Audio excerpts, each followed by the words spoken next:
What is going on, YouTube? It is Primitive here, and today I'm going to be bringing you a match from one of the most recent RMC locals. It's going to be between myself. I am on the left playing the yellow Mother D Reaper, and then on the right we're going to be having Gallantmon with some of the new EX2 supports. Now, getting on into it, I am going to play the TK Kari pretty early. It gives me a yellow source, but also just makes it so if my opponent wants to swing in early, I am going to be getting extra memory, which you definitely want with this deck, but they respond with the hero just to put me at 1. So I have a weird response here. I can just go ahead and play the Searcher to go to 0, and then I can play another Searcher to draw and put them at 3, but I decide to play Jerry for 4 since it does get reduced by 1 and put my opponent at just 4 instead of their 3. It doesn't really change too much. They do end up getting the red memory boost out, but the 4th extra memory was essentially just wasted there, so it didn't matter too much. I'm just going to do normal early game Mother D Reaper stuff, trying to get the D Reaper as big as I can as fast as possible. So I play a Searcher, play another Searcher for the reduced cost of 1 since I did have 2 sources, and then I can play out the bubbles to be able to put another Searcher underneath. So now we're sitting at 4 sources already. Now the Gallantmon's coming out. It's going to be able to swing and delete either my bubbles or my Searcher here, whichever they choose. They decided to go with the bubbles, and it's going to be swinging for 4 checks because it has security tech +2 plus the natural security tech +1. So first check is the bubbles, second check Kari, third check TK Kari, and fourth check Spiral Masquerade. So that Spiral Masquerade essentially doesn't do too much here, but 4 security triggers on 4 swings is going to help a lot, especially since I got the Kari and the TK Kari, meaning that now with the Kari I'm starting my turn at no matter what 3, and since I am only at 1 security to their 5, I'm going to be gaining the 4 from the TK Kari, so that means I'm going to be starting my turn at 4 or at 7, which is just so much. I'm going to be able to do a lot there, plus my Jerry is still alive, and now this Gallantmon is suspended, so I do have the opportunity to potentially swing over it here. My Jerry is boosted up now to be able to trade in, but I am actually going to go ahead and use the Spiral here. I have enough memory to use it and keep my turn, and this is going to make it so that Jerry can go over this Gallantmon and stay alive instead of trading into it with the boost from the Searchers underneath the Mother D Reaper. And then I'm going to go ahead and reduce the cost of the Gatekeeper down so I can recover, tap the Kari to gain a memory, so my opponent is just at the 3 that they would be at anyway. And now I have Gatekeeper out. It is going to be live with the security tech -1 on my opponent's side of the board, and so now with the recovery +1 and that security tech -1, I'm looking in a pretty good spot. They are going to need something like Judgment of the Blade to be able to swing over the Gatekeeper and get rid of it.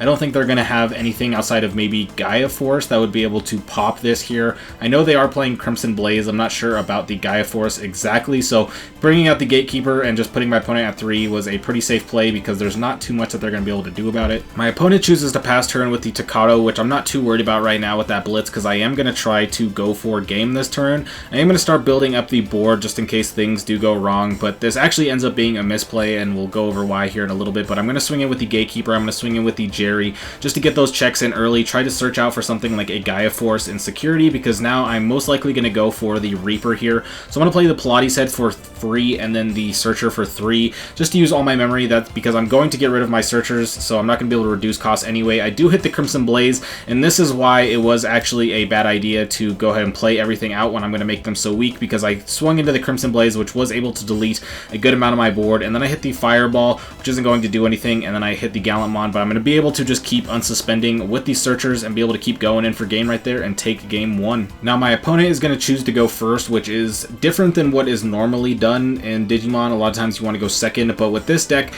going first is nice, and also versus Mother D Reaper, they really want to go first because they can just play the Searcher for 1 and pass turn with you at 1, and they get to draw a card anyway, so going first here does make a lot of sense. They're going to be able to swing in here. The effect of the Gallantmon does pop one of my Searchers, but they do go down in security as well, so they do lose the only Digimon that they have on board. They pass turn with the Gaussmon, but I'm not too worried about that. I actually am just going to get rid of it on the board right now, so that way I can develop.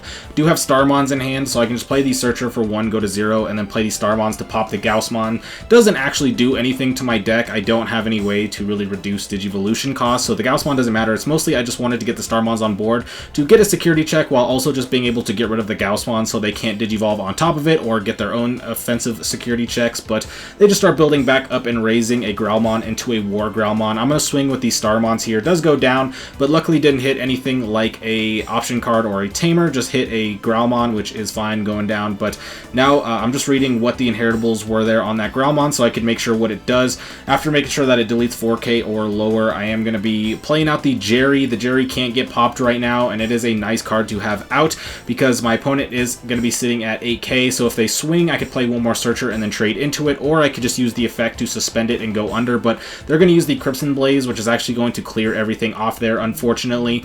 But I can just play a Searcher, get that underneath, and then play a Pendulum Feet to search out a Searcher, and then I think that was a Bubbles, and then put my opponent at 1 with the Searcher I just searched out. So lots of searching going on, but putting my opponent at 1 versus the Gallantmon deck is going to be very nice. I don't want them to be able to go to Gallantmon and swing all in the same turn, so this is really going to slow them down and make it so that either they're going to swing with this War Growlmon or they're going to have to spend the turn to Digivolve up into Gallantmon. They are going to go ahead and swing. They pop the Searcher and they are able to gain the memory there, but it doesn't really matter too much because they hit the TK Kari, which means that now that I'm at 3 and they're at 4, I'm going to be gaining 2 extra memory. So although I'm getting out aggressed at the moment, the TK Kari is going to help a lot by allowing me just to have extra memory to be able to extend my plays and be able to play big things faster, like the Gatekeeper, for example. Since I will be able to gain 2 extra memory, I will be 2 turns closer to be able to playing that for a relatively cheap amount and not just have to put my opponent at a bunch of memory. The camera was nudged right there, so it did move over a little bit, but luckily it didn't cut anything off, and in fact it almost centered it a little bit more. So going on to it, I just played the Searcher, put underneath, play another Searcher. I'm still able to play cards for free this turn because I haven't reduced the cost of anything, so I'm thinking about if I want to play the Bubbles or if I want to play the Pendulum Feet.